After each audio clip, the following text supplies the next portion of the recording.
অনবল্লই হামগড়া নাই নানান জায়গাত সুনাং ফুটাই তুলের উত্তর ত্রিপুরা জেলার ধর্মনগর সাব ডিভিশনের আঞ্জামে কদমতলা ফরেস্ট বিদোর ইনচার্জ অভিজিৎ দাসে বানা হয়েক মাজই দেথার কদমতলা ফরেস্ট বিদোর দায়িত্ব এই হয়েক মাজ বিদিরি সুরো থক্তা সুত্ত গাড়ি লক পালকারি জায়গাতুন উদ্ধার করছি জুনিও কদমতলা ফরেস্টত এ দক্ষিণ হাম দেখানো যায় তা হামানি লই থক্তা মাফিয়াগুনি লগর মাফিয়াগুনোর মরিবার আজের নেই তার নাং শুনিলি জাত জাত জারো হাতাউতুন পতিয়ামল্লী ফরেস্ট বিট ইনচার্জ অভিজিৎ দাসই দুহবরে যে কদমতলা ফরেস্টতি তোক্তা ভর্তি করি একান গাড়িয়েছে তে লগত তগত খবরান SDFO অশোক কুমার ধর্মনগর রেঞ্জার সুপ্রিয় দেবনাথরে খবরান জানায় সে খবরের Mujib beat in charge Satya SDFO Ashok Kumar Dharmanagar ranger Supriya Debnath Choraibari beat in charge Ashutosh Malakar forest ডিপার্টমেন্টর এক গুদেল হামদারি নিনে কদমতলা থানা বামত কয়েকান জাগাত গাড়ি পদত হাত দি রইন গেল্লারি দতুন্দরি বাচ্চে তাকে আন্নাজে ফাস্তালককে TR02L1798 নম্বরের একান বলেরো গাড়ি কদমতলা থানার পালফারাতুন জলাইবাসা যেবার পদর মুখী এলে গাড়িয়ানর লগদরি পিছে পিছে যান ফরেস্ট ডিপার্টমেন্টর হামদারি গুনি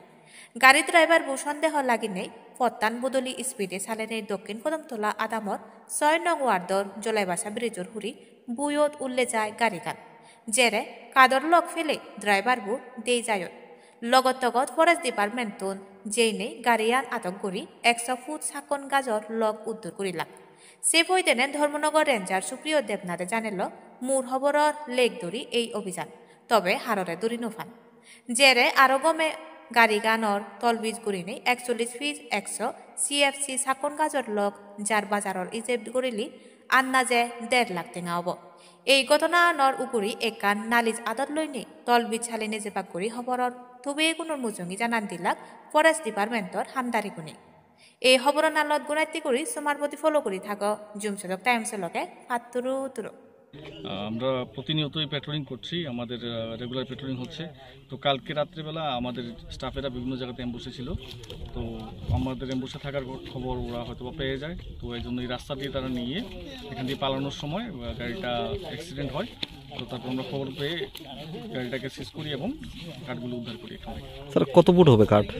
আনুমানিক 100 CFT হবে আর বাজার মূল্য প্রায় 1.5 লক্ষ টাকার মতো হবে। স্যার প্রাথমিক তদন্তে কোথা থেকে নিয়ে আসা হয়েছিল এই কাঠগুলি? আমরা তদন্ত করছি, এখনো আমরা বুঝতে পারছি না কোথা থেকে এসছে, তবে আমরা আশা করি কিছুদিনের মধ্যে এটা পেয়ে যাবো কোথা থেকে এসছে। এখন কোথায় নিয়ে যাওয়া হবে এগুলো স্যার? এখন আমরা সিজ করে আমাদের কাস্টডিতে এগুলি নিয়ে যাব আমাদের রেঞ্জ অফিসে।